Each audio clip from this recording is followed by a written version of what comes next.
다음 리뷰 듣고 가도록 하겠습니다. 홍기범 연구원께서 8월 8일에 메디아나를 추천해 주셨습니다. 이미 메디아나 같은 경우에는 목표가를 상향 조정한 종목이기도 한데 지난주에 좀 하락세가 나오면서 수익률이 4%를 기록하고 있습니다. 좀 매수하셨던 분들을 위해서 주가 흐름 좀 짚어주세요. 예, 일단 8월에 형성된 주가가 다소 상승 대비 소폭 하락을 보이고 있지만 아직 상승분에 대해서는 추가 상승분에 대해서는 아직 유효하다고 생각됩니다. 그 이유는 일단 8월 9일날 2주 전에 8월 9일날 동사의 그 저출력 심장 충격기가 국내 식약처에서 의료기기 제조 허가를 받았었고 그리고 혹독한 구조 조정 과정 속에서 비용 절감 그리고 하반기 신제품 출시 준비로 추가 매출 실적도 기대할 수 있는 부분이기 때문입니다. 일단 현재 메디아나는 이 제조업자 개발 생산 방식의 사업 구조를 통하여 안정적인 이 사업 기반 및 생산 기반을 유지함과 아울러 이 세계 시장을 상황을 외부 네트워크를 통하여 접하고 있습니다. 이 ODM 사업은 지난 20년간 축적된 이 환자 감시 장치 개발 노하우를 바탕으로 응급 시장에 진입하였고 그리고 오랜 기간 동안 심장 충격기 개발에 주력한 결과 2013년 의료기기 선진국인 이 독일 업체 모니터 제세 동기를 첫 공급을 시작으로 하였고 그 이후로도 이 중국 신규 업체와 공급 계약을 체결하였습니다. 이를 필두로 향후 심장 충격기 시장에서 기존의 주력 제품의 환자 감시 장치 매출 규모로 성장하고자 여러 영업 전략을 펼치고 있습니다. 환자 감시 장치와 이 심장 충격기 등 안정적인 기존 사업을 기반으로 제품을 개발을 지속해서 실적 상승세를 유지할 것으로 전망됩니다. 이 신규 사업에 대해서는 상품 영업과 그리고 ODM 사업, 자사 브랜드 영업을 통하여 구축한 내부 인프라를 바탕으로 이 제품 개발에서 판매에 이르기까지 자사 브랜드를 구축하고 있습니다. 기존 사업군의 연구 개발을 지속하여 새로운 신제품 모델을 개발을 진행 중에 있고 이와 별도로 영위하고 있지 않은 PICC 사업 그리고 바이옵시, 체성분 분석기 등 이런 사업 영역에서 제품 개발을 진행하고 있습니다. 신규 사업의 시장 성장과 그리고 기존 사업군의 안정적인 사업 기반이 유지 및 확대를 도모하는 과정을 있고 그리고 하반기 출시 예정인 체성분 분석기 등 신제품 준비가 계획대로 원활하게 준비되고 있는 만큼 남은 분기 실적도 기대되고 있는 부분입니다. 일단 추가적으로 말씀드리고 싶은 부분 또 재무 건전성도 양호하다고 볼 수 있는데 부채 비율은 5년 연속 줄어들고 있고 유보율도 지속적으로 반대로 높아지고 있어 실적이 받쳐주는 한 중장기적으로도 상승이 가능하다고 볼 수 있는 부분입니다. 따라서 2차 목표가는 그대로 10,000원으로 유지하겠습니다. 네, 2차 목표가 10,000원으로 지정을 해주셨는데 1차 목표가가 9,000원이었거든요. 근데 그렇죠. 현재가 8,700원이에요. 그렇다면 예. 지금 다시 한번 매수해봐도 될까요? 지금은 일단 8,000원 초반에서 8,000원대 한 부분 매수로 통하여 이렇게 평단가를 낮추거나 아니면 신규 진입을 희망하신다면 그 8,000원대 가격대로 한번 새롭게 진입하시는 것도 고려할 만한 진입 권장상을 권장드리겠습니다. 그래서 홍기범 연구원의 두 가지 종목 만나보도록 하겠습니다.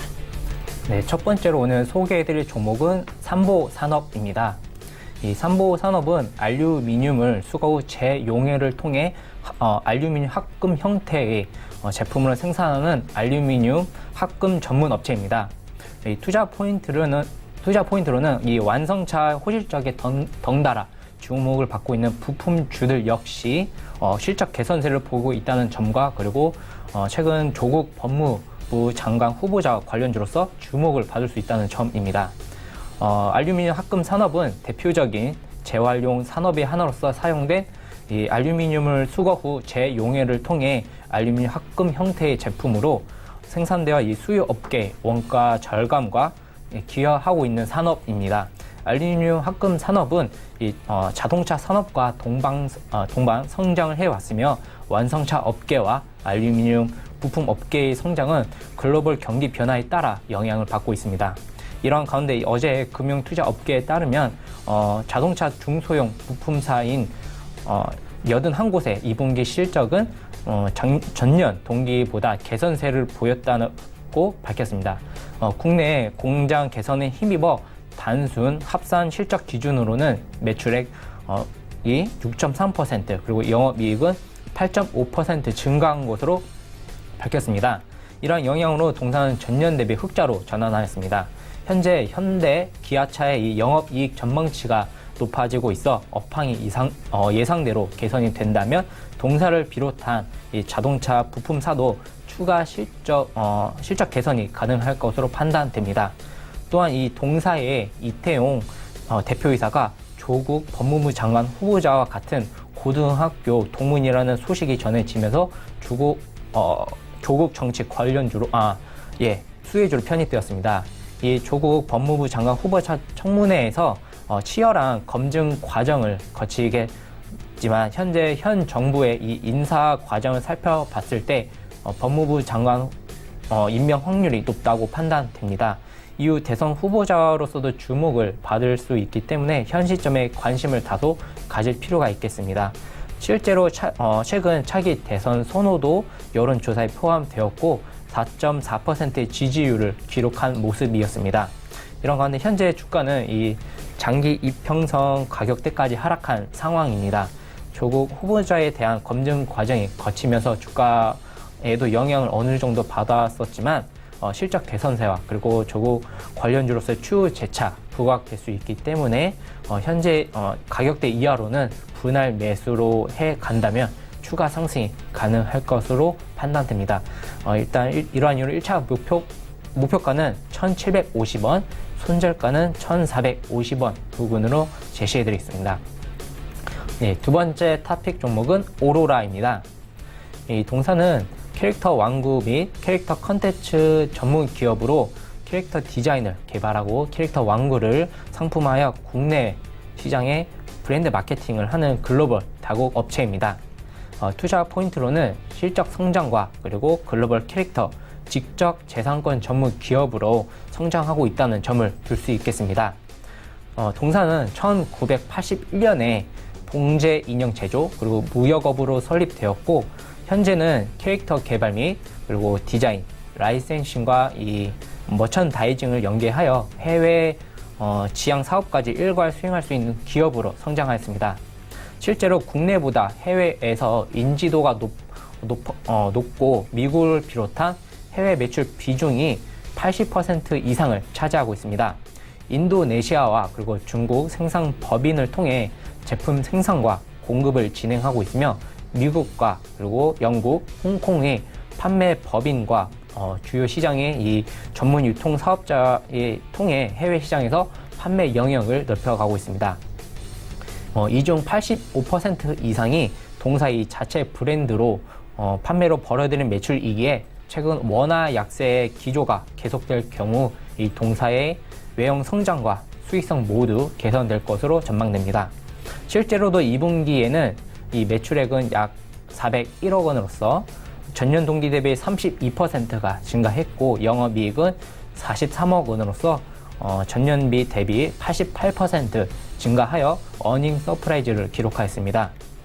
대표 캐릭터로는 이 유후와 친구들이 있는데 이탈리아 몬토티비아 공동으로 제작한 유와 친구들 3D는 3월 15일에 시즌 1이 총 26편 넷플릭스에 오리지널로 업로드 되었고 이 190개 국가에서 약 20개 언어로 번역되어 반영되면서 관련된 완구 제품 판매 확대와 라이센스 수익 확대 효과가 이어지고 있습니다.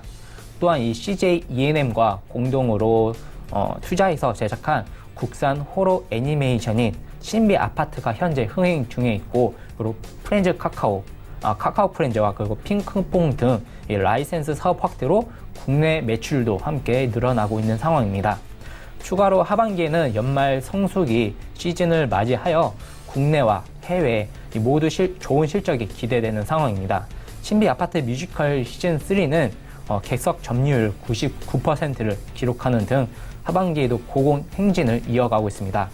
내년도 애니메이션 시즌 3 방영이 예정되어 있어 동사 완구 매출의 우상향 추이가 계속될 것으로 전망됩니다. 해외 매출도 하반기 성수기 효과의 고환율 수혜가 더해지며 더욱 탄력을 받을 것으로 예상됩니다. 이런 가운데 주가는 전저점 부근에 위치하고 있습니다. 중장기 이평선의 지지를 받고 있고 추세 전환을 시도하고 있는 모습입니다. 하반기에도 실적 성장이 예상이 되고 캐릭터 직접 재산권 성장세가 뚜렷한 만큼 전반적인 시장이 개선이 어느 정도 이루어진다면 주가 반등세가 눈에 띄게 나올 것으로 판단됩니다. 일단 이러한 이유로 1차 목표가는 13,000원, 손절가는 1,500원 부근으로 제시해 드리겠습니다. 네, 지금까지 만나본 종목들 화면으로 함께 정리해보고 오도록 하겠습니다.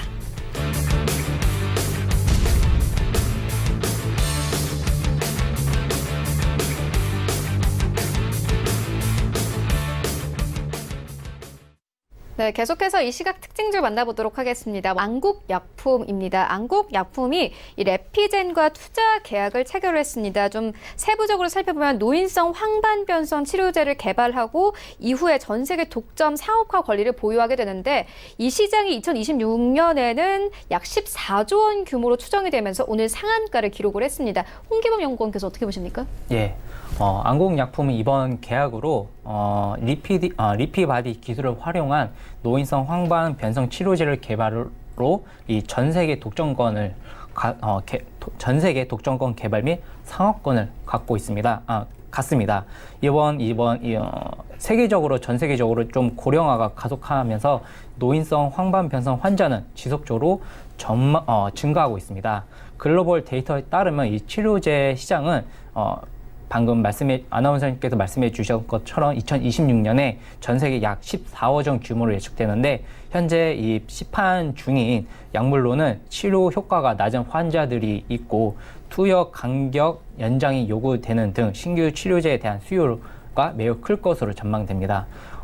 일단 최근 제약 바이오주 투심이 많이 약화된 모습인데 안 그래도 이제 제약 바이오에 대한 이 개별적인 이슈가 나옴에 있어서 최근 급등을 보인 바 있는데 안국약품 주가를 보셔도 최근 2015년부터 지속적으로 좀 중장기적으로 추세가 많이 약화되었습니다. 중간중간에 좀 관련 이슈로 좀 급등한 부분이 좀 있겠지만 지금 가격대에서 좀 상한가를 기록한 만큼 신규 매수세를 좀 고려하는 것보다는 좀 관망을 유지하되 어느 정도 이 독점 계약권을 갖는 만큼 좀 조정 구간에서 진입하시는 것도 한번 권장해 드릴 만한 사항입니다. 네, 알겠습니다. 지금까지 하나금융투자 윤여민 팀장 그리고 서울제일투자연구소 홍기범 연구원과 함께했습니다. 고맙습니다.